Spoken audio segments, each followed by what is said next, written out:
ये देख रहे हैं लॉक लगे हुए हैं, ताले लगे हुए हैं, इसकी क्या मान्यता है?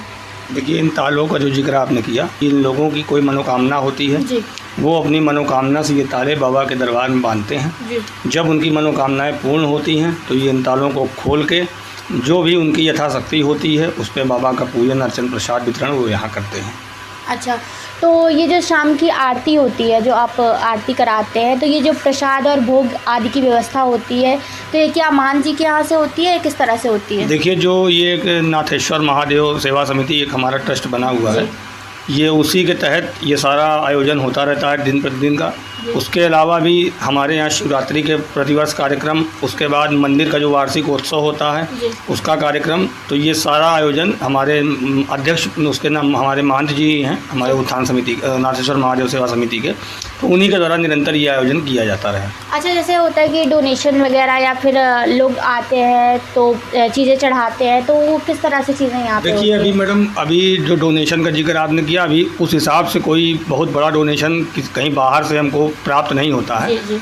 मोहल्ले का जो शहर से ही, हाँ, मोहल्ले का जो सहयोग, हमारे जो भक्तगण हैं, जो इलाहाबाद ज़िले के आसपास के जो जनपद के लोग जिनको जानकारी होती है, जो आते हैं मंदिर की दान पेटी में अपनी स्वेच्छा से उनको जो डोनेट करना होता है वो करते हैं। अच्छा सर, जैसे कि ये मंदिर 150 साल पुराना है, ऐसा कहा जा रहा है। ये हम आपकी बातों का, जो लोगों ने कहा उनकी बातों का खंडन करेंगे जी, क्योंकि जो मंदिर के पीछे की शिला पे आपने शिलालेख देखा होगा, जी। वो मुग़ल शासन का शिलालेख है जी। तो 150 साल पहले तो मुग़ल शासन था नहीं, वो लमसम था 1300-1400 ईस्वी में। तो वो फारसी का जो शिलालेख है वो ये दर्शाता है कि ये मंदिर कम से कम 600 से 700-800 वर्ष पुरानी मंदिर है।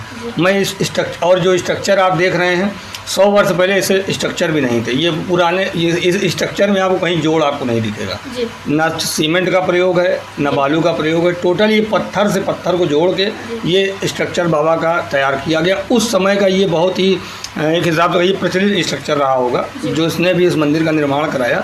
और इस शिवलिंग का कोई इतिहास नहीं, ये एक अलौकिक शिवलिंग है। ऐसी मान्यता है कि स्वयं नाथ संप्रदाय के लोगों के द्वारा इस शिवलिंग का निर्माण किया गया था।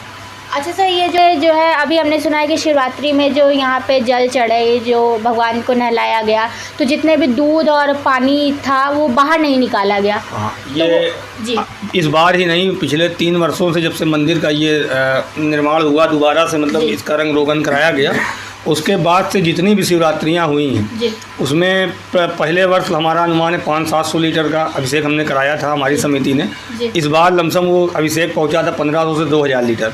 लेकिन 3 साल का वो दूध, वो जल बाबा के गर्भगृह से कहाँ चला गया वो अनुमान कोई नहीं लगा पा रहा। आप यहाँ पे कब से भगवान जी की पूजा कर रहे हैं? हम 3 सालों से, जब से मंदिर का पुनर्निर्माण हुआ है तब से मैं बाबा की सेवा में यहाँ संलग्न हूँ और उनके आशीर्वाद से, जो मुझे इनके आशीर्वाद से ज्ञान है, उस ज्ञान के तहत इनकी पूजा अर्चना करता हूँ। अच्छा, ये जो शिवरात्रि पर होता है भंडारा, करीबन कितनी भीड़ होती है इसमें? देखिए, भीड़ का कोई अनुमान नहीं होता। पहली बार जब भंडारा शब्द आ गया तो वहाँ आंकड़ा मतलब शून्य हो जाता है। वहाँ एक हुजूम चलता है, वो हुजूम 2000 का हो, 5000 का हो, 10,000 का हो, लेकिन जो भी हुजूम रहता है वो बाबा के आशीर्वाद से और इनके कृपा से हमारे समिति का आज दिन प्रतिदिन शहर के अंदर नाम हो रहा है, जिसको सुन के आप लोग स्वयं आज हमारे बीच में आई हैं। इसलिए मैं आपका स्वागत करता हूँ। तो ये किसी प्रकार का कोई सहयोग मिलता है बाहर से या फिर ट्रस्ट के ही थ्रू होता है? देखिए, जो हमारे ट्रस्ट के पदाधिकारी हैं, सबसे पहले हमारा उनसे बातचीत, उनसे एक कार्यक्रम नियोजित किया जाता है। उसके पश्चात जो भक्तगण जिनकी आस्था होती है बाबा के प्रति, वो अपना योगदान करते रहते हैं।